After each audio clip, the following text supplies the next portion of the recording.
नमस्कार दोस्तों, स्वागत है आप सभी का आपके अपने ही YouTube चैनल स्टडी डिलाइट पर। यूपी पीसीएस प्री एग्जाम का टेस्ट सीरीज चलाया जा रहा है और आज हम देखेंगे टेस्ट नंबर 22 को। दोस्तों, यूपी पीसीएस का डेली टेस्ट सीरीज कराया जाता है और इसकी एक प्लेलिस्ट बना दी गई है जहां पर आपको यूपी पीसीएस के सभी टेस्ट सीरीज एक साथ देखने को मिल जाएंगे। तो आइए शुरुआत करते हैं आज के इस टेस्ट का। पहला प्रश्न है कि निम्नलिखित में से कौन सा पठार दक्कन के पठार के अंतर्गत शामिल नहीं है। ऑप्शन ए है दक्कन पठार, बी है तेलंगाना पठार, सी है मैसूर पठार या डी छोटा नागपुर का पठार। तो दोस्तों, इन चारों में वो कौन सा पठार है जो कि दक्कन के पठार के अंतर्गत शामिल नहीं है। तो इस प्रश्न का सही जवाब होगा ऑप्शन नंबर डी छोटा नागपुर का पठार। तो दोस्तों, जो छोटा नागपुर का पठार है यह पूर्वी पठार के अंतर्गत आता है। इसको भी याद रखिएगा, यह किस पठार के अंतर्गत आता है तो पूर्वी पठार के अंतर्गत आता है। बाकी के तीनों जिनमें दक्कन पठार है, तेलंगाना पठार है और मैसूर पठार है, ये दक्कन के पठार के अंतर्गत आते हैं। आगे है, निम्न में से हिमालयी नदियों के बारे में कौन सा कथन सत्य नहीं है। तो चार कथन दिया गया है, चारों कथन हिमालयी नदियों से संबंधित है। हमें बताना है कौन सा इनमें से एक गलत है। पहला है कि इन नदियों में जल की मात्रा वर्षा या मानसून पर निर्भर करती है। तो दोस्तों, पहला कथन ही गलत हो जाएगा। जो हिमालयी नदियां हैं इनको सदा नीरा कहते हैं। सदा नीरा यानी वर्ष भर इनमें पानी रहता है। तो दोस्तों याद रखिएगा, सदा नीरा कहते हैं। और प्रायद्वीपीय नदियां होती हैं वे वर्षा पर आधारित होती हैं। तो जो ये नदियां हैं हिमालयी नदियां, ये वर्षा पर आधारित या कि निर्भर नहीं होती है। तो पहला वाला कथन गलत होगा और इस प्रश्न का सही जवाब भी यही होगा। बाकी जो दिया गया है बी में है कि इनकी द्रोणी विशाल होती है, बिल्कुल सही है। सी है ये नदियां गहरी घाटियां और गार्ज का निर्माण करती हैं, ये भी सही है। और डी है कि ये नदियां नवगम्य होती हैं, यह भी सही है। तो इनमें से ऑप्शन नंबर ए यही सत्य नहीं है। आइए अब हम देखते हैं अगला प्रश्न। अगला प्रश्न है कि सिंधु नदी में बाईं ओर से मिलने वाली 5 नदियों में या पंचनद में कौन सी नदी शामिल नहीं है। तो दोस्तों, जो सिंधु नदी में बाईं ओर से 5 नदियां मिलती है जिसको पंचनद भी कहते हैं, उनमें से कौन सा एक शामिल नहीं है। तो सही जवाब होगा ऑप्शन नंबर बी श्योक नदी। दोस्तों, सिंधु नदी का उद्गम की अगर बात किया जाए तो तिब्बत के मानसरोवर के निकट से इसका उद्गम होता है और इसमें से बाईं ओर से दोस्तों जो नदियां 5 नदियां मिलती हैं जिन्हें पंचनद कहते हैं, उनमें है सतलज, व्यास, चिनाब, रावी और झेलम है। तो श्योक नदी नहीं है। आगे है, निम्न कथनों पर विचार कीजिए। दोस्तों, 3 कथन दिया गया, हमें बताना है कि कौन कौन सा कथन इनमें से सही है। तो आइए देखते हैं। सबसे पहला कथन है कि झेलम चिनाब की सहायक नदी है। तो दोस्तों बिल्कुल सही है। जो झेलम नदी है यह किसकी सहायक नदी है तो चिनाब की है। पहला कथन सही है। दूसरा है कि इसका उद्गम स्थल शेषनाग झील है। तो दोस्तों झेलम नदी का उद्गम स्थल शेषनाग झील है, यह भी सही है। तीसरा है इस पर तुलबुल परियोजना चलाई जा रही है। दोस्तों यह परीक्षा में बार बार पूछा गया है और बिल्कुल सही कथन है। याद रखिएगा कि तुलबुल परियोजना किस नदी पर चलाई जा रही है तो झेलम नदी पर। तो इस प्रकार से तीनों कथन सही है और सही जवाब होगा ऑप्शन नंबर सी, तीनों के तीनों कथन बिल्कुल सही है। अगला प्रश्न है, निम्न में से कौन सी परियोजना चिनाब नदी पर नहीं है। तो दोस्तों जो पोंग परियोजना है यह चिनाब नदी पर नहीं है और सलाल, बगलिहार और दुलहस्ती परियोजना ये तीनों चिनाब नदी पर हैं। और पोंग परियोजना की अगर बात की जाए तो इसको भी याद रखिएगा, व्यास नदी पर। किस नदी पर है दोस्तों, व्यास नदी पर यह परियोजना है। अगला प्रश्न है, भारत किस जलवायु कटिबंध में स्थित है। तो दोस्तों जो भारत है वो शीतोष्ण और उष्ण दोनों कटिबंधों में स्थित है। सही जवाब होगा ऑप्शन नंबर सी।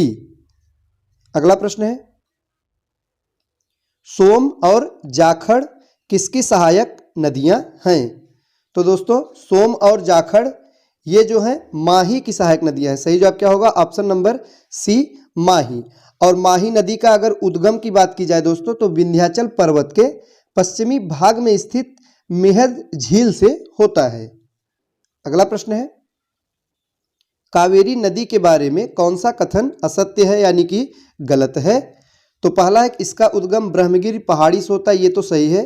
दोस्तों जो कावेरी नदी है दक्षिण भारत की नदी है और इसका जो उद्गम स्थल है वो है ब्रह्मगिरि पहाड़ी और इसे दक्षिण भारत की गंगा कहते हैं। यह कथन भी बिल्कुल सही है, याद रख लीजिएगा। ये बार बार पूछा गया प्रश्न है कि दक्षिण भारत की गंगा किसे कहते हैं? कावेरी नदी को।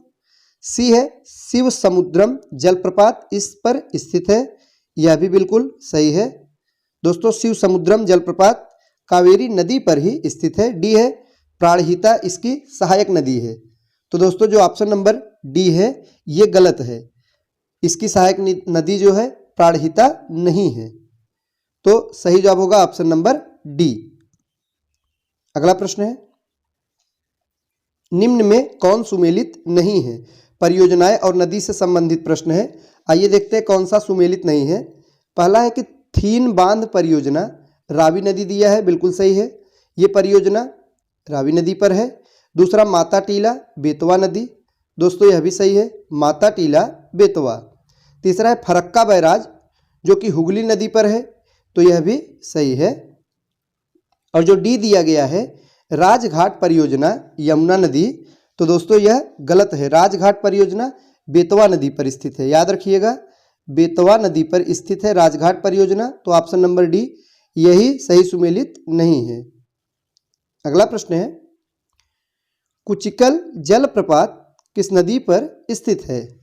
तो दोस्तों कुचिकल जलप्रपात यह किस नदी पर स्थित है? तो वराही नदी पर स्थित है। सही जवाब होगा ऑप्शन नंबर ए वराही नदी। आगे है, उत्तर प्रदेश का कौन सा शहर गंगा नदी के किनारे नहीं है? ऑप्शन ए है कि फतेहपुर, बी है इटावा, सी बलिया या डी बिजनौर। तो इन चारों में से पूछा जा रहा है कि कौन सा एक शहर है जो कि गंगा नदी के तट पर स्थित नहीं है, वो है इटावा।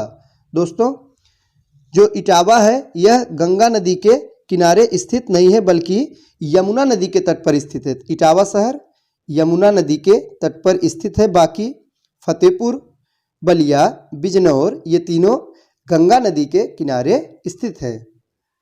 आगे है, शांत घाटी भारत के किस राज्य में स्थित है? दोस्तों शांत घाटी साइलेंट वैली यह भारत के किस राज्य में स्थित है? तो ये है केरल में। महत्वपूर्ण प्रश्न है, तो केरल में शांत घाटी स्थित है। और दोस्तों यह केरल के नीलगिरी पहाड़ियों में स्थित है, इसको भी याद रखिएगा।